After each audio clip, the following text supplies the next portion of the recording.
Welcome along to Podium Athletics with Rich Newman, Hannah England, and me, Katie Smith. I'm looking outside my window right now, guys, which is not hugely useful for a podcast, but it's tipping it down. That was not the case at the New York Marathon this weekend. Gorgeous weather, so we're going to be going through all of that. It feels like quite a kind of newsy podcast today. I think there's lots of different kind of like slightly meaty topics that we can get into, and events coming up and just like bits of info. But I think New York Marathon's going to be where we start. But should we go around and just round up how our weeks have been? How's the cat, Rich? That's what everyone wants to know about. Only me, really. Zoosy Boosy, how's he getting on? It's good. Yeah. Yeah. Trying to set some, ground rules and for him or Anya. Both. Yeah. I can't get used to it at the moment, the fact like just being able to eat a meal without him jumping up on the table is quite frustrating. It's like one of those sort of things you don't really think about enough. So trying to work through that. How's the training going then? What were we, 6 weeks to go? 6 weeks away now. Yes. And another marathon pace run at the weekend. It was okay, actually. It wasn't great.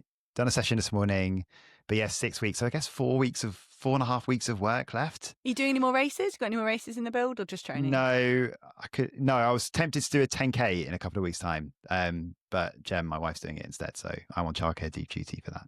I was doing a junior mile with Anya instead. Yeah, so you're not going to lose your nerve and like do a spontaneous park run. I feel like this happens when people are like, just go do a park run, and then they I think it's a good thing to build. do a park run the week before, like have a hit out. That's usually a good thing to do. So like if the weather is good enough, I will go and do a park run, I think. But yeah, How are you feeling about it? Are you excited? Yeah, I am. Like I feel like this is getting into the maybe if things progress as they are, it will be the best training block I've had. Yeah. But I need to get through the next 4 weeks. And you had a trail running revelation at the weekend, didn't you, with your friend?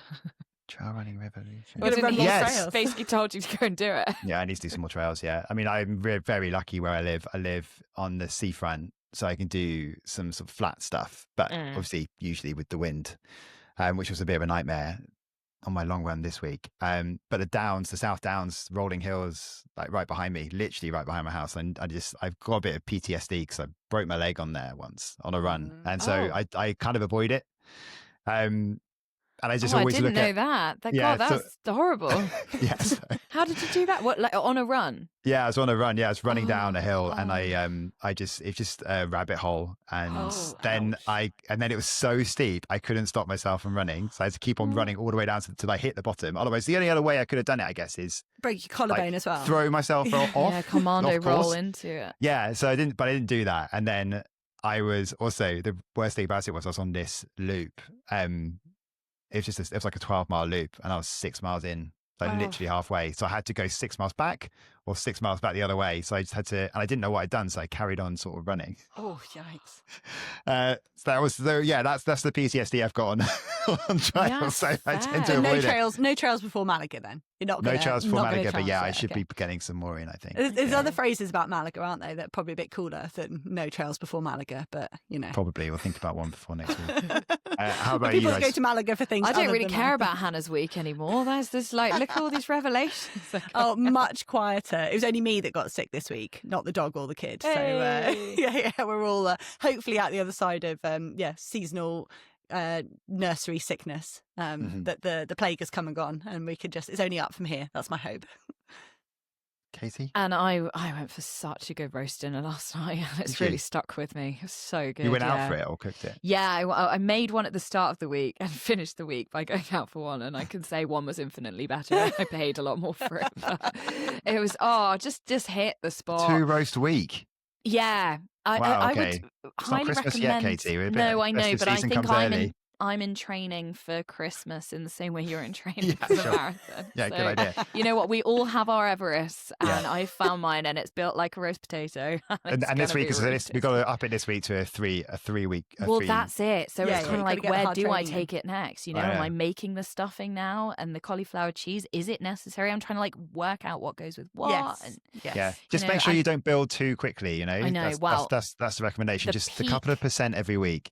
the peak of the mountain is my bread sauce, which I make every year. It's the I Delia love recipe, bread. I and love bread that is sauce. my duty on Christmas Day. Like my mum does absolutely everything else, but I do the bread sauce, and it becomes this kind of talking point in the house. Like, where are we at with the bread sauce? How much are we going to get this year? Have you done anything with the recipe? Where are the cloves? Like, what are we talking about? When's it going to be ready? And my mum is like, excuse me. Yeah. Slaved away. 26 items. I've also spent £1 billion. And Katie's like crumbles some breadcrumbs. France Like, some well stale done. bread. Yeah. It's very much like the Chandler Bing cranberry sauce or whatever it Oh, was, isn't it, in it's France? so very much that. like that. Yeah. And a great segue into New York City. I like what you did there. Right. Shall we talk about the marathon? Probably didn't have any roasts this week for them. Maybe they had one after. I don't know. Actually, a roast in New York's probably awful. That's elite after a marathon, just so you know. Like, Oh, yeah. It's just that the is one half perfect. marathon I completed. I did that and it was sensational.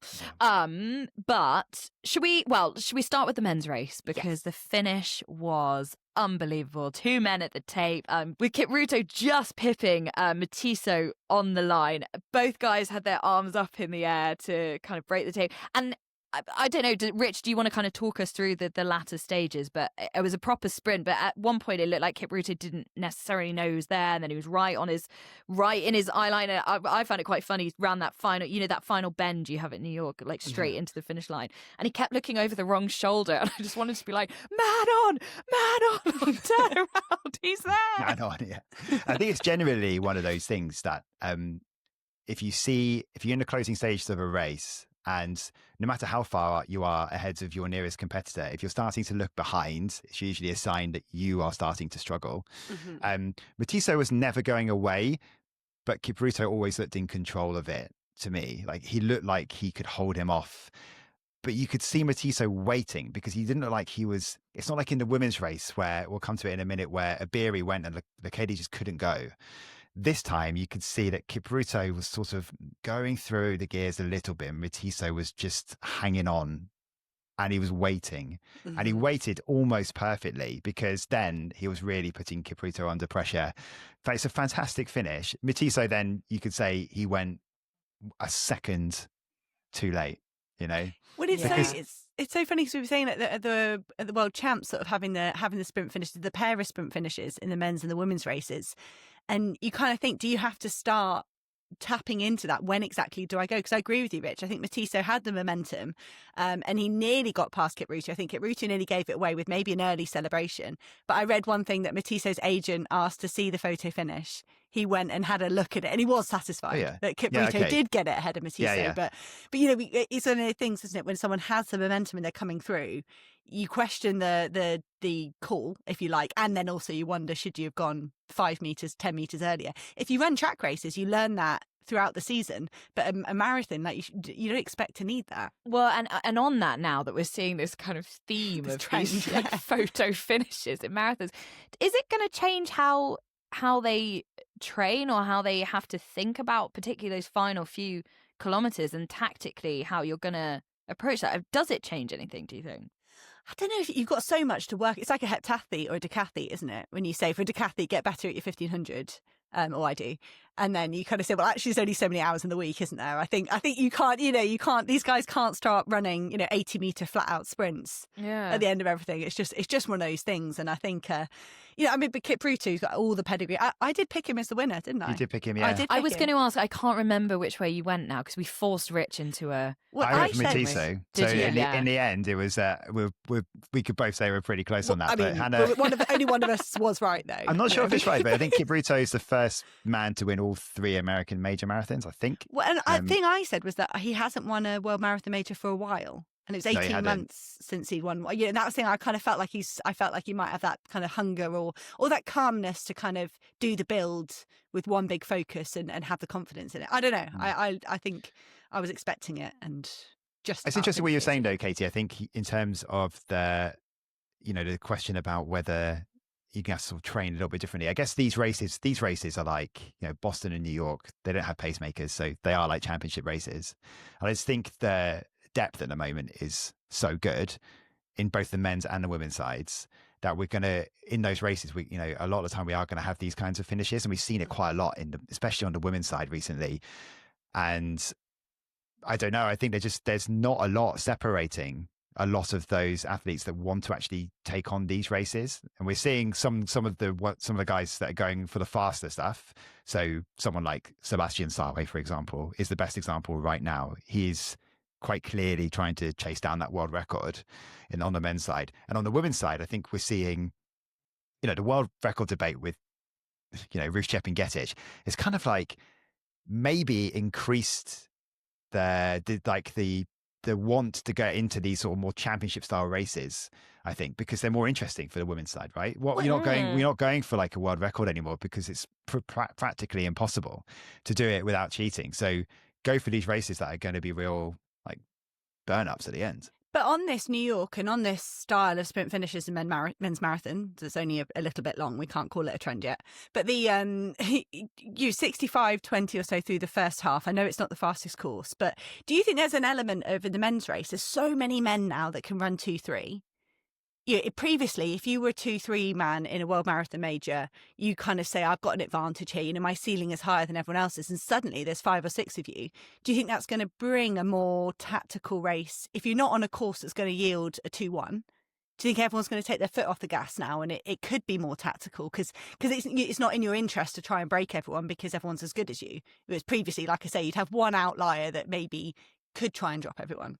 I think that could be the case, especially on the men's side, because I think on the women's side, you actually saw, we had Sifan Hassan in the mix in that one, and she was the fastest in the field, and they continually just tried to break her, and eventually they did. So sometimes you've got to try and break the fastest in the field, and she was the fastest in the field. Do you think they listened to our comments that we thought she might be tired?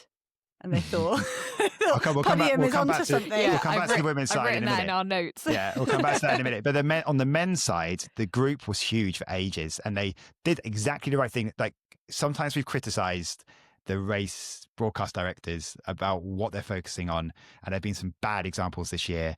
And this was a great way. There's a lot of split screens. They focused on the women's race because that's where things were happening. The men's race was just a block of guys for like 32, 33K. It didn't really start to move on from there. We didn't really need to see a lot of it. And we just sort of kept on checking back in. Nothing was happening. Let's go back to where the actual action is happening. I think that was good. And, about sort of, was it about 5 or 6K left? Then we've down to the last 4. And that's where we had Paddy Diva as well. He was making his debut, made a fantastic debut and really impressive. Something to be excited about, I think, from a British point of view. Just missed out on the podium, finishing in 4th. Time doesn't matter. It was just under 2:09 for him. But I mean, this is a course where it doesn't the times. I know we're going to talk about course records in a minute, but ultimately it's a place where times don't matter. That's a really positive debut for him, and you'd imagine he'll be in London. Well, no, absolutely epic debut. And he said afterwards, it's kind of a weird interview because he was saying he had confidence from his training. And he knew he was in good shape, but then he also wanted to take the naivety into the marathon. He was sort of aware he should almost maximise that. I can just go into it with kind of a clean slate. But he'd said he'd spoken to his coach, Alistair Cragg, and said, they'd had this conversation. If you want to go to LA and you want to do the marathon, you've got to get going on you've got to debut. You've got to get on with it because else you're not going to know whether you suit it or not. And we've seen that from Eilish McColgan. You've got to try it if you're going to go to an Olympics. I think that's what we saw from Jess Judd this weekend as well. If you're going to entertain it for an Olympic campaign, you've got to have a go. And I think you're right, Rich. The time isn't important for Diva. He did miss the European Champs qualifier mark though. But I don't think we'll see. I think we're more likely to see someone like him come back to the track for the summer and then hit those marathon majors. But brilliant to have a Brit in 4th. Yeah, I think he'll surely roll into London from this if he's feeling good. Like I mean, he'll be one of the main draws for the guys that are assembling that field. I mean, they'll want him in. They'll want Warner Judd there. Well, what if you could get debut. You get Diva, Caress, Mohammed, Sessman, Zach Mohammed. I don't know if he's doing a marathon yet, but he should be. We could have a real quality. I think that's the point, isn't it? Like, if you can, then it'd be great to do that. So they're really, really good debut from him. Totally. Before we move on to the women's race, should we talk about Eliud Kipchoge, who this was kind of a big part of our conversation in the preview was, is he going to announce a big retirement or is he going to do some sort of Well, I'm going to say World Tour. That is kind of what he announced, actually, wasn't it? So he finished. Well, because our big debate was whether he's the kind of guy who would bow out quietly and say, I'm done now, I've completed it all, or if he would want a bit of a farewell lap. And I think, was it you and I, Hannah, who agreed he'd definitely want to kind of make it known? So he's a big announcement. Credit to Rich for being like 80% right here. Yes. Yeah. He's basically saying he's done from serious in what we would consider sort of professional marathoning. We all win. Yes. We all win. Well done us. We all win. Yeah. So he sort of said he's done with that side of things, but he's going to run this like Eliud Kipchoge World Tour thing. So that's literally what it's called, the Eliud Kipchoge. Is it World actually Tour. called that? Any support acts? Do we know the support acts yet? It really is called the Eliud Kipchoge World Tour. I don't know. Novak Djokovic is going to turn up. Bekele's going to be the support act. It was a very Eliud Kipchoge announcement. I mean, all of it just, it's quite. He is the greatest of all time. Arguably, I think most people would say he is, right? Because of all the achievements that he's had in the past. But there's something quite sort of, he's a difficult listen sometimes because he talks a lot in sort of cliches and prepared sentences that are all quite sort of righteous in like a things like unite the world through running. Yeah, exactly like that. And it's always that. But it's he's all earned the right to do that because he's the guy who's also been inspiring people to take up running. So I feel bad when you sort of criticize it, but with an interview, you're not going to get the groundbreaking interview whenever you hear Kipchoge. And it was all kind of, he had his plan of what he was going to talk about. He didn't want to talk about his retirement. If we kind of sort of say that, it's kind of moving into semi-retirement, even though he's not saying it in as many words. He didn't want to talk about this possibly being his last race, not to the assembled journalists in the press conference anyway, before.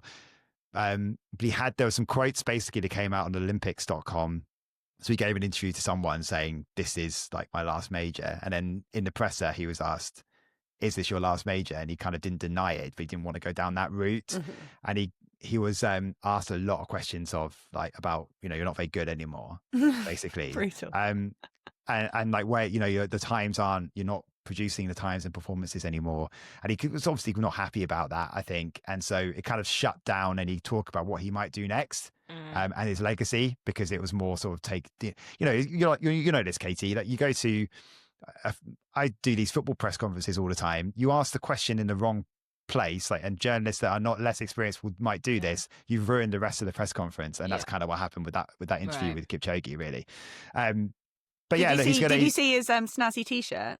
So yes, this was it's another big Nike thing. Nike, it's called the Radical Airflow top, and they used it in the trail running season. It did look like a trail top, doesn't it? Do you feel like if you have to call something radical, does that make you feel like it's more radical or less radical? He helped design it. It's the quite cool thing about the marketing is that if you look it up, have you bought one? Have you purchased one? No.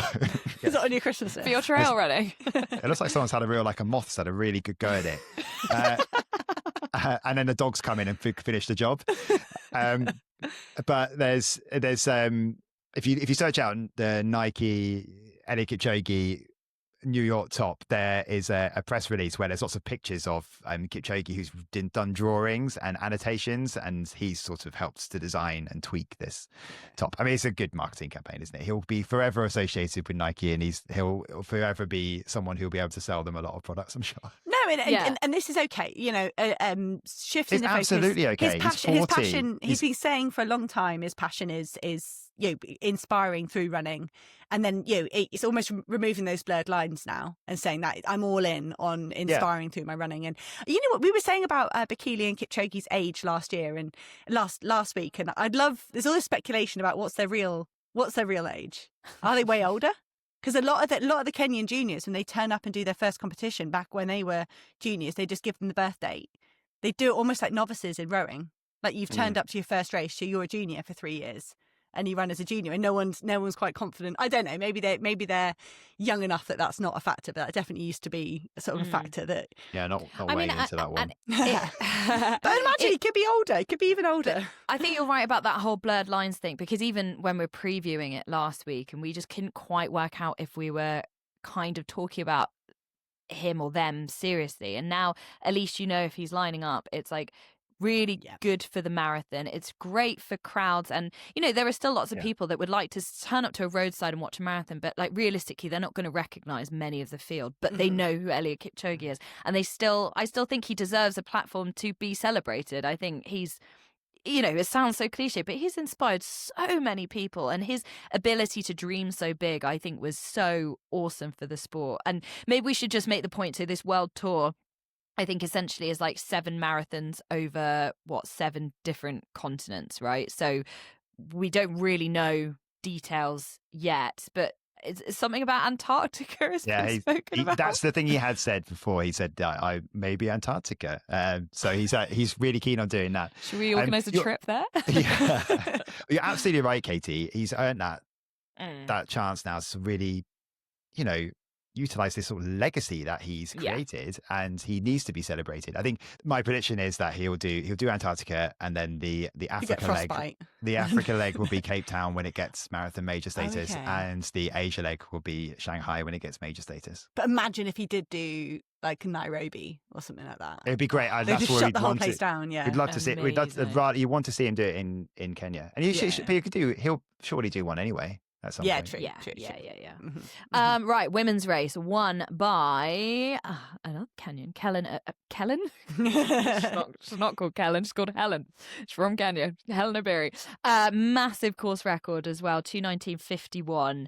And Rich, you've already alluded to it, but a perfect move against our guest of last week on the podcast, Sharon Lekedi, who it was about 800 meters to go, was just able to drop her, didn't have a response.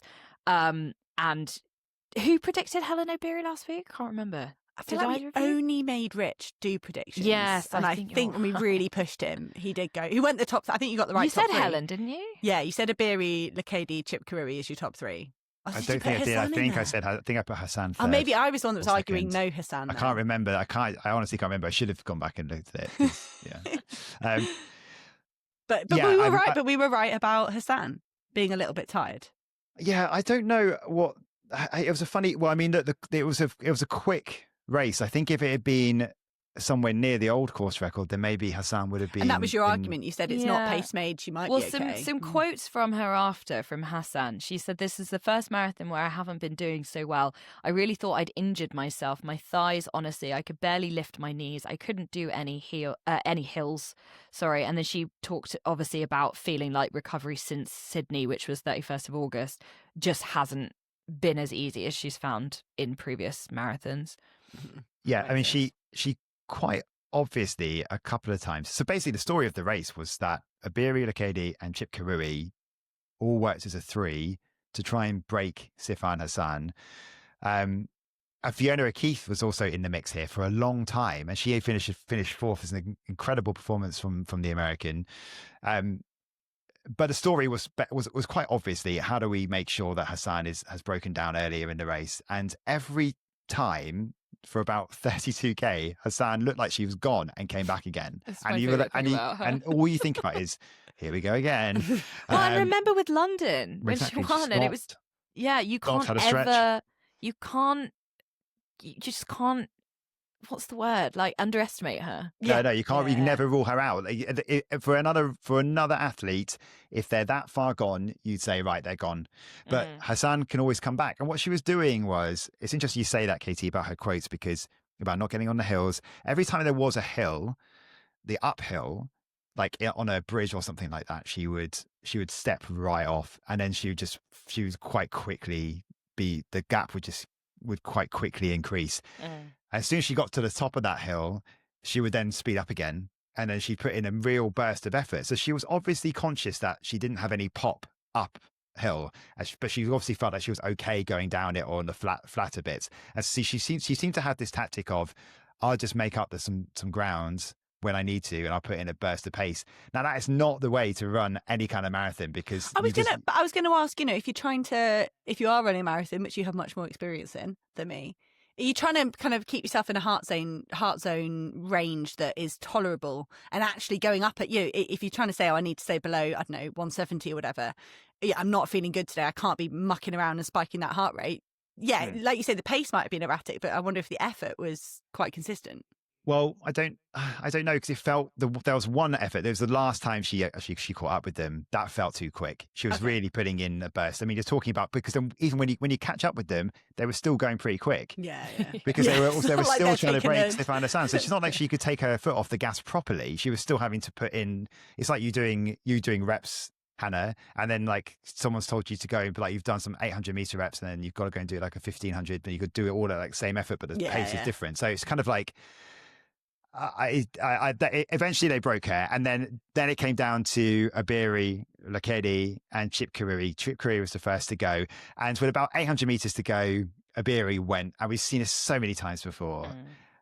But I was surprised, and Obiri looked surprised that Lekedi didn't go with her. So it was just like, I'm going now, and Sharon Lekedi she obviously felt after she had nothing left. And it was a big effort, because Sharon Lekedi massively broke the course record too with her time. I mean, it's sort of 2.5 minutes. You know, you got to kind of, I wonder if Lekedi's just got to be satisfied with that. You know, if you are also under a course record that stood for over 20 years, you've had a great, I hope she'd be sort of satisfied with that and say, it's so many podium finishes now for Lekedi and World Marathon Majors. Do you think she'd be pleased with it? I think to be there with 800 to go, you probably haven't made any mistakes, have you? I can't remember when the course records stood. I read 2003. Yeah. So it stood for a long time. Obiri, the first to go sub 220, just about crept underneath it. So, and Lekedi with a really great run. And I just think it was all the only shame from a spectator's point of view is that it looked like it was really building to something like we saw in the men's one in the end. Mm-hmm. And when Obiri went, Lekedi just didn't have it. And that's fine, because the effort was huge. And, the second best performance of all time in a New York City marathon. So that's pretty good, isn't it? And sometimes you just can't, sometimes you just don't have it in your legs, and you just have to give it up, And maybe we're getting slightly spoilt with these finishes. Like, in a way, that's still an amazing finish to a race. If you only get dropped with 800 of a marathon to go, that's still pretty spectacular when they're going that fast too. Yeah, you're right. It was only 15 seconds difference, wasn't it, between Obiri and Lekedi, and Chip Kirui with that great third place. But Fiona O'Keefe from the same training group as Paddy Diba. So for those guys, for Amy Hastings, who's now Amy Cragg, and Alistair Cragg, to have 2 fourth places in this race is phenomenal. As you said, Rich, as well, last week, sort of hyping it up as the American big one as well. Our London Marathon, for New York City to have some Americans super high up, and Paddy from Britain as well. I think, hats off to them as a coaching pair. And Jess Warner-Judd as well. Oh, sorry, did you want to say something else? No, I was just going to say, like, it's really, this is why we're talking about with the London Marathon and getting Paddy Diva in this sort of fantasy British ensemble that we could have next year. Who needs a Premier League Fantasy League when? It's good to have. It's good when you have the home athletes performing well. So is there a World Marathon Majors Fantasy League? And if not, when are you starting? I bet there is somewhere, isn't there? We need to start this. Right, what's this space? But 4 Americans in the top 10 on the women's side, which is really good. Yeah, really, and really Jess Warner-Judd, 7th place on debut, 2 hours 45. 2 seconds behind Stefan Hassan in the end. And obviously we've talked about the troubles she went through in the race. But how do we judge that as a debut? I mean, pretty epic. 10 out of 10. Yeah. I'm going to go for. Doesn't get much better, does it? When I kind of forgot to make the point last week. It was only during the week when I was thinking about Abby Donnelly with her run in Frankfurt. She's a Loughborough-based athlete like Jess Warner-Judd. I think there would have been a lot of inspiration for Jess from that run, and confidence as well, because I'm sure they've spoken about training. I text Jess, and the only thing I got back was I'm so pleased, I'm so happy. That last 4 miles was the hardest thing I've ever done. You think, which obviously a pretty typical response, but she just said, I don't know how I did it, I don't know how I finished. Of course, I mean, on their debut as well, to get that experience for the first time, but that course is tough at the end. Just look, I was watching it thinking, I'd love to do this race, and then also thinking, you get to Central Park and you're like, no. I was watching. It's like, I don't know if I do it, to be honest. I do and I don't. It would be hell. I did a 7K loop of Central Park when I was there a couple of months ago, and if you've never been there, the hills are real. They are quite severe and kind of hidden away. I'm just scrolling through Jess Warner Judd's Instagram at the moment. There's a great picture she's posted, like, grateful I've got photographic evidence of just how painful that was. It's just her across the line, like looking like she's kind of half crying, half grimacing. No, I think it's great, and you look at, I'd love to know the selection policy for LA and the timeline on that, because we've got a lot of women here in Britain who you might want a spot. There's only going to be 3 spots in LA for the marathon, and how do they time that correctly so they get a shot at making LA? If they fail, they can try and make it in the 10K, because the talent pool we've got between the 10K and the marathon and the women's. I'd love to see a way that everyone gets a really good shot and a really good run in to either of those races. Mm-hmm. Just quickly to run through the wheelchair results as well. So a 7th title for Marcel Hug, untouchable. We've talked about that before. David Weir coming in 2nd. Scaroni again unchallenged in the women. So she's won what she won this year. So Chicago, Sydney, Boston, New York as well. Tatiana McFadden, great to see her coming through in 2nd actually. And Catherine De Bruyne in 3rd. So that was kind of. Yeah, I just want to say as well, I think go on. it's just great to see. You're right, seeing Tatiana McFadden come in for 2nd. You've got 2 London 2012 legends there that have come onto the podium, and a special mention for David Weir, because he's had a really strong season. Yeah, you're right. Yeah, and he's someone that's been written off as well, and he is a lot older than someone like Marcel Hug, and no one can get anywhere close to him at the moment. But Weir said this new chair has kind of reinvigorated him a little bit in the road scene. He's sort of credited that probably a year and a half ago now, saying he was enjoying that new technology and felt like it. Yeah, he could be more competitive on the roads and stay there. And hopefully he lines up for his 150th London Marathon. In the spring. It'd be great to get him on as well, wouldn't it? 150th consecutive, 200th consecutive podium. But just to mention that those results meant that in the end, in the overall standings for the World Marathon Majors, there were 3 in the women's side who were all on 41 points. And they couldn't separate them, so they just didn't. And a jury can usually say, okay, we're going to usually pick one, and they just couldn't. So they decided, okay, well, you all get. Is that what they do? They go to a jury, not like head to heads or anything? Yeah, because there was this stuff about this before about between Hellen Obiri and Sifan Hassan. I think it was those 2, and it was Sifan Hassan's debut year. I think it was tied on points. And I think it was given to Hassan because it was her debut year. So because of what she did, that was very impressive. But this year, I mean, you got Hellen Obiri's won a couple of titles. You've got Sharon Lekedi, who also won Boston and then comes 2nd, and Tigist Sefa, who wins London women's only world record, and then follows that up with the 2nd place at the World Champs, because you can remember the World Championships and the Olympics also feed into the standings as well. So, I mean, so three title winners. I don't know what they do. This doesn't say in the statement, I don't think, about what they do with the money. Surely they pull 1, 2, 3 and divide it by 3. Yeah, you don't want that, do you, though? Do you not want to? No, you want... I don't know if that's why you went to the majors to split the big title 3 ways. But Sebastian Sawe won the. I was going to say Sawe is a training partner of Benson Kipruto, isn't he? So that training group has had another sort of basic cleanup at the World Marathon Majors. Not quite as dominant as a couple of years ago, but still, they just seem to pick up a podium every race. Right, I reckon we should go from talking about big old marathon majors to this announcement we've had in the past week that World Athletics are going to hold the first World Treadmill Championships. So off the roads, back in the gym, guys. This is my space. Watch out. So it's going to be called RunX. It's in partnership with Techno Gym, who everyone will have seen, on the side of most treadmills in most kind of average gyms.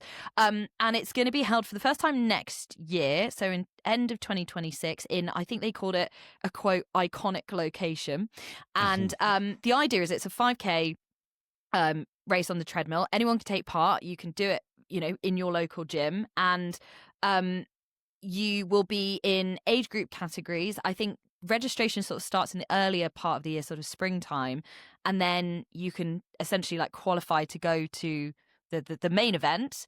And it's kind of, I guess, well, there's lots of strands to this. So I guess it's firstly it's pitting your average runners, or the people who are really into fitness and things like that, but might not be getting out to properly race against elite athletes, because we are hoping that some of them will take part. It's also putting such a great and inclusive sport like running even more into a sort of universal space. We've seen it with sports like rowing, and triathlon have kind of entered this e-space community, and it's gone really, really well. It's very accessible and it feels quite open.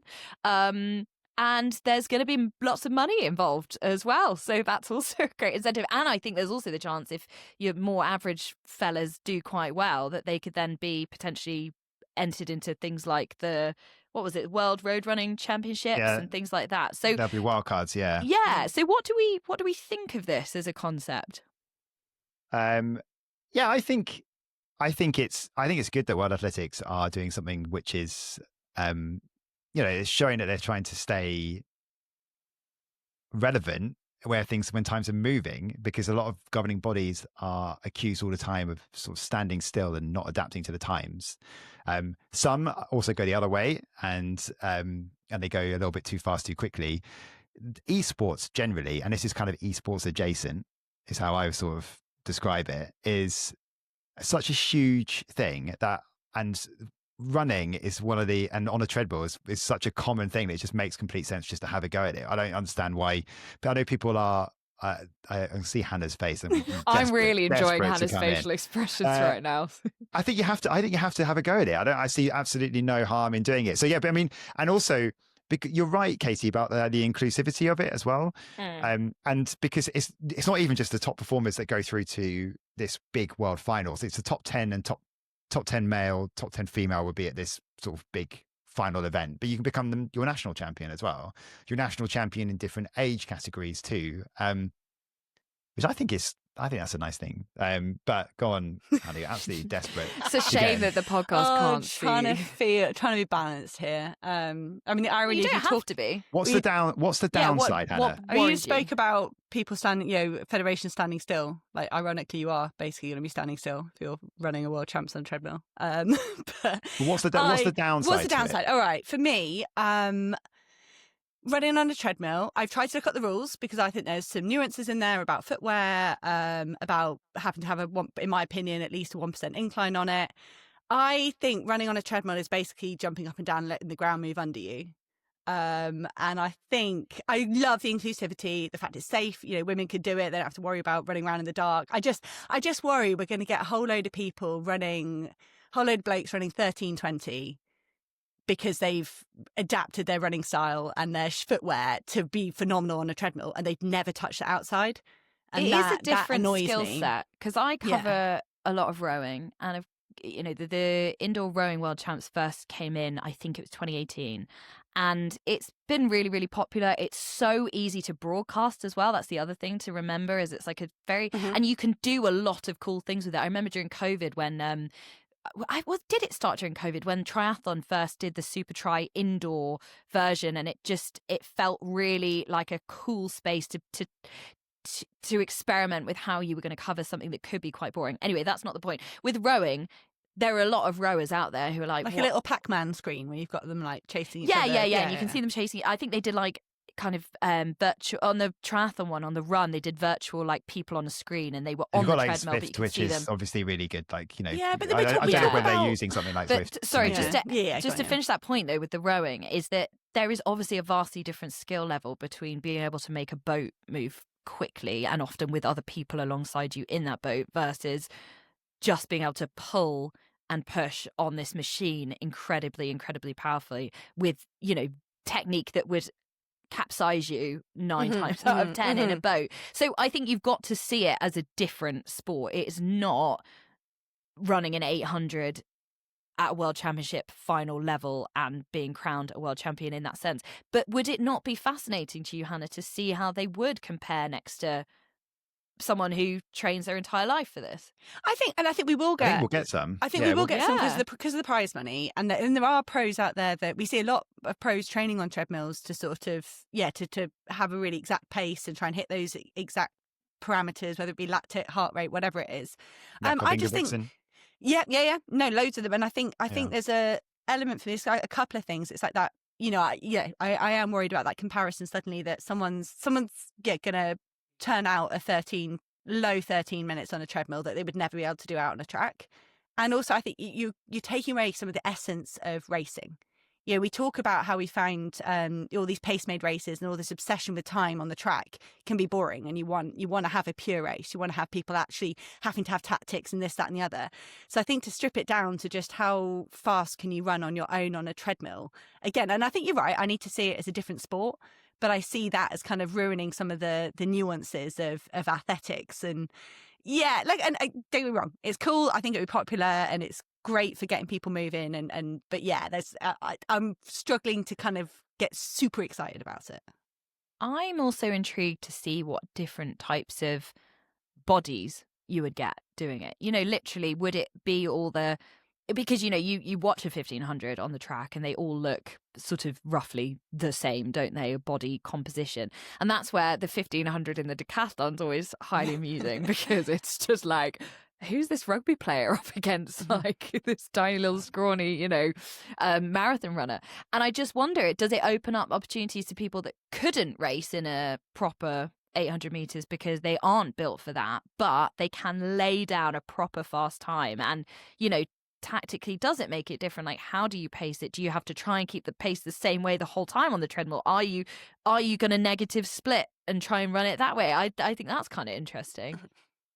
Yeah, it'd be really interesting to see how that goes and how you do it tactically, how it looks. I mean, how it looks from a broadcast point of view as well. I think my big point on this is, I think you'll be surprised. People are surprised. I'm surprised by how few runners don't take an interest in elite athletics, and sometimes some negative stories can turn them right off it. So stuff like Ruth Chepngetich, for example, in recent weeks, but doping scandals essentially are the ones, right?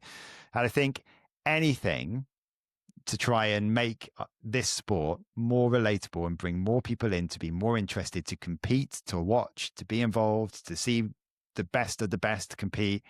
I think you have to take those opportunities all the time, because athletics cannot match up to football, rugby, cricket in this country, you know, and the American sports in the US. It just can't. It's always in that awkward position, isn't it, of being just underneath all of the top 3 or 4 sports in someone's country, and above, but way above a lot of the other sports that are sort of a little more considered as a minority sport, because this is not a minority sport. It's sort of like a middle ground that will always be around there. And I think you have to really, innovation is something that World Athletics have to keep on doing. And so I'm kind of all for it. And I do find it a bit frustrating when I hear people talk about gimmicks.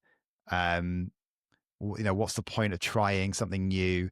The fact that World Athletics are trying something new on regular occasions, even if it's controversial, I think that's a good thing. It creates talking points. It might be a good idea. It might pull off to be something incredible. It might be rubbish, and then at which point you can it. But this sport especially has to keep on evolving to remain relevant and popular. It does possibly draw people into watching those more traditional championships, i.e. if there is a relatable side to it. For the first time in your life, you're like, right, I did my 5K in 19 minutes and oh my God, like look what Ingebrigtsen's just run.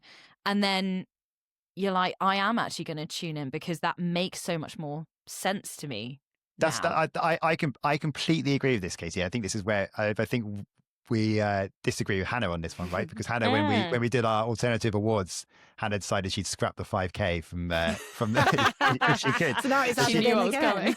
Because you think it's not relatable, Hannah, that you can't relate. But I think completely the opposite. I think I absolutely, anyone that runs a park run, a 5K, can completely relate, because you can always, if you look at someone that's, you know, run double your time, like, you know, half the time that you've run it, and you've run double the time that they've run it, you can absolutely relate, because you can go, wow, I really appreciate that athlete even more. It's like when we talk about, you know, we've had some field athletes on this podcast, especially the shot putters, and they're talking about, you know, hold that shot put, have a go. Throw this is really heavy. You're not going to get anywhere near what we do. And then they realize, oh, these guys are brilliant. It's not until you try something can you often relate to how good they are. So yeah. I think absolutely it's. Look, I don't think it's a bad idea, and I think it could definitely be succeed. And I think I'm just struggling to think I'm going to get excited about it. That Yeah. I'm going to be as excited about that as I am. Do you about think some of the other enough stuff. elite athletes will enter to make that side of it intriguing as well? That's what I don't know. I don't know. Mm. Depending on the timetable, they're saying early spring, early summer. Yeah. I think that. Yeah, I think maybe. I think so. It also extends the season a bit, doesn't it, for people who want to, because it's going to be held, I think, It's spring, early there's summer. no They said, yeah.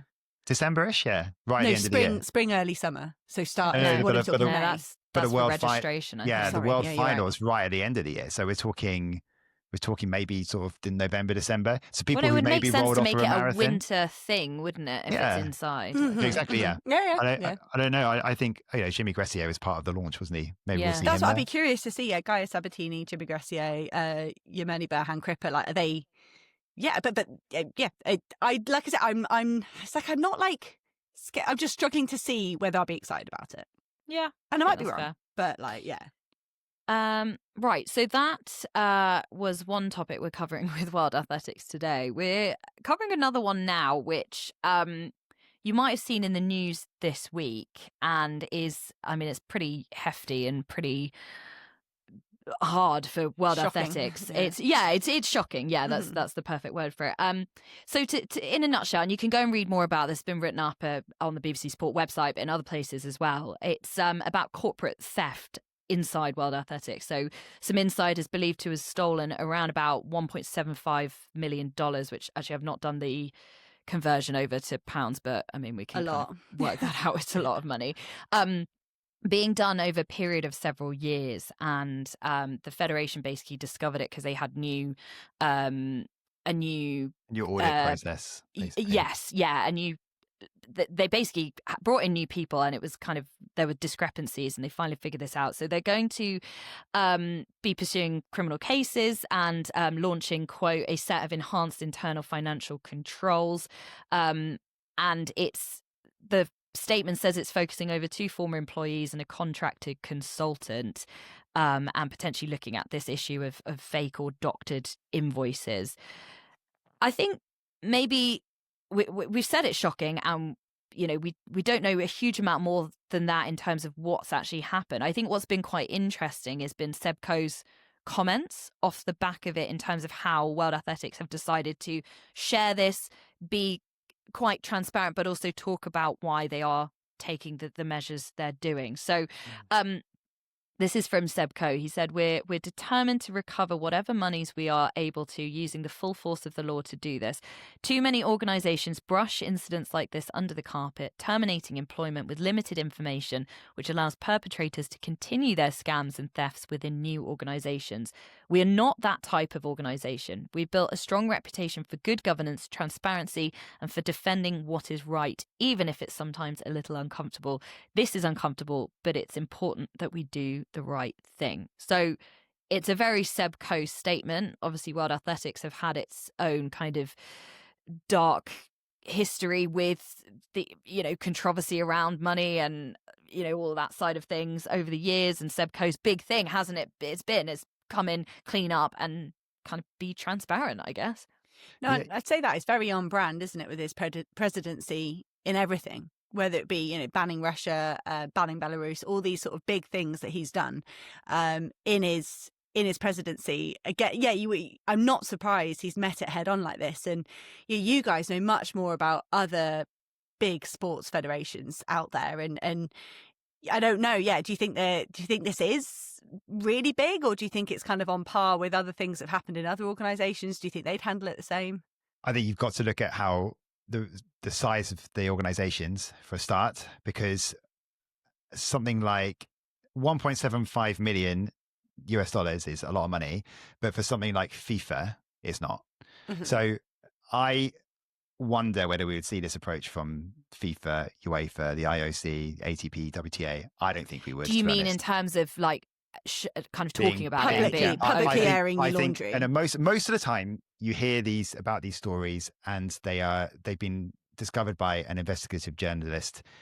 That's going to come out somewhere else, and then the governing body has to respond, and then they can sort of try and take some ownership of it. This is World Athletics instead getting ahead of, and I think there are some. You can Google this story and get some thoughts on sources that have spoken out about it. We're not going to talk. We decided we're not going to talk about that on the pod because it's not our reporting for a start. We can't stand it up. So but if you want to read on about it, there's some interesting stuff out there.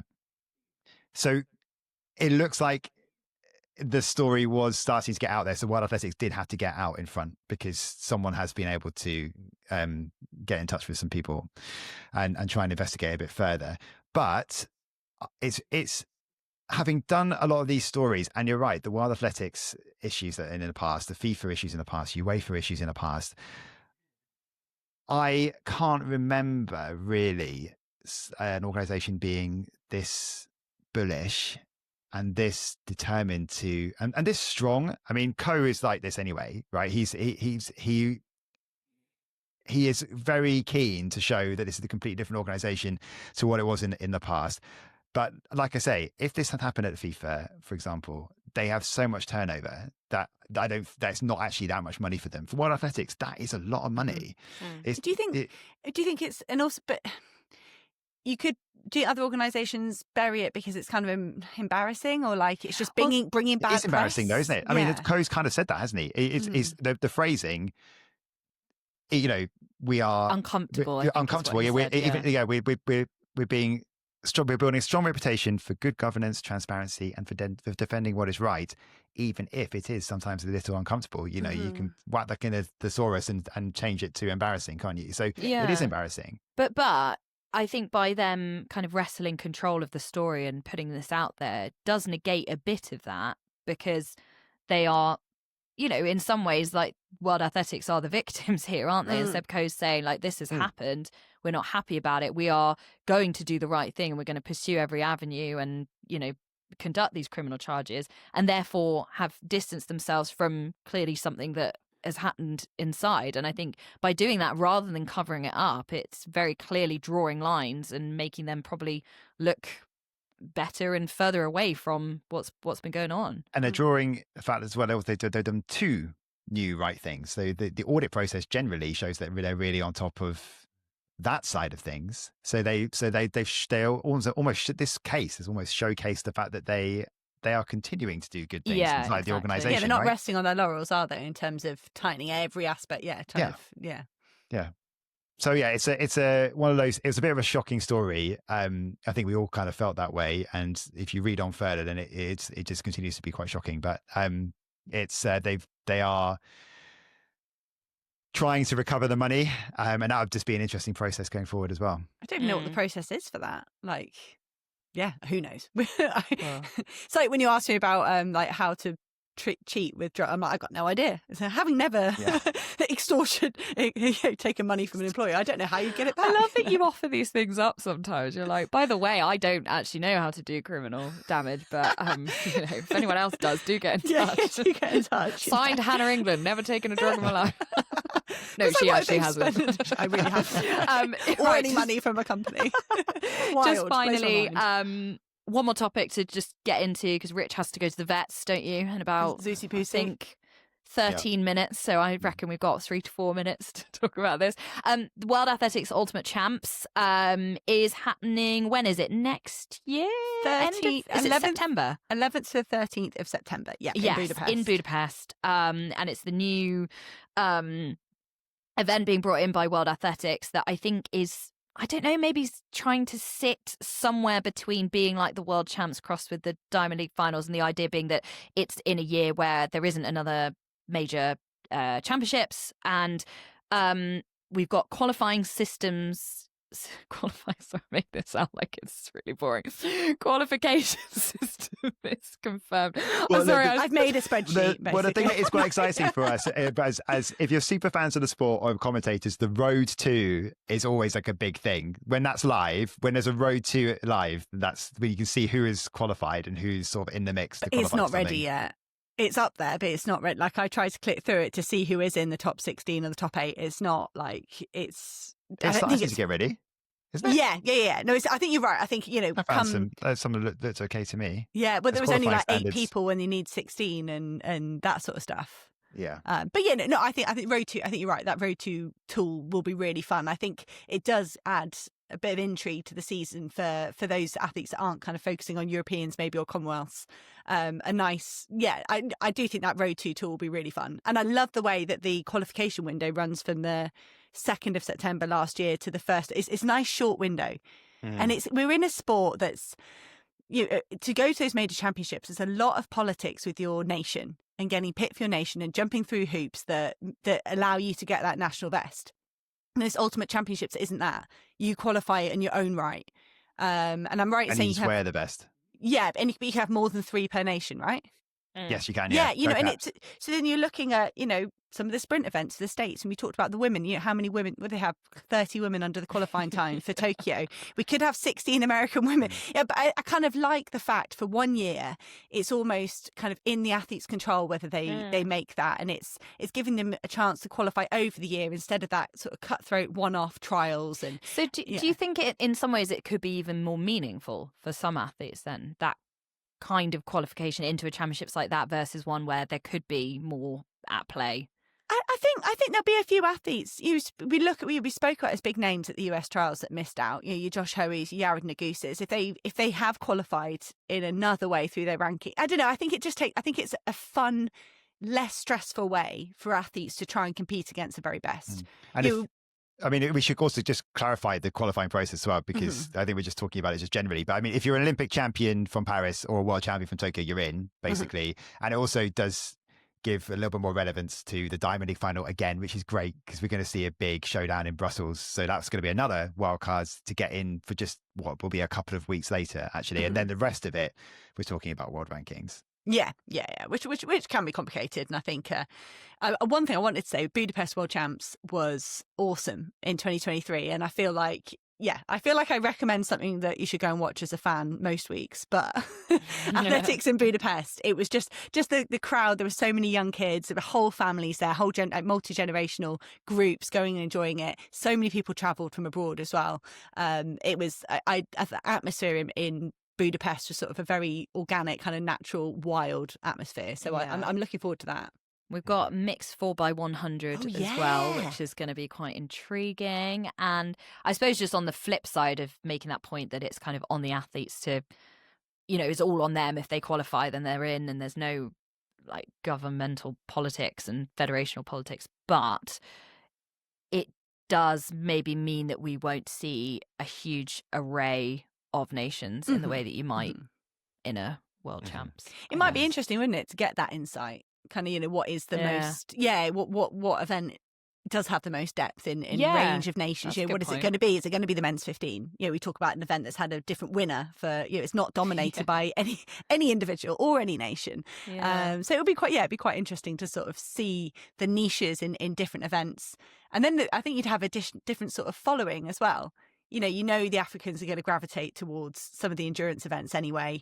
The East Africans certainly. Yeah, you kind of see where are the Polish going to gravitate towards the hammer? I mean, maybe they haven't had the dominance in that in the last few years, but I think it'd be quite fun to kind of see nations get behind the different events as well.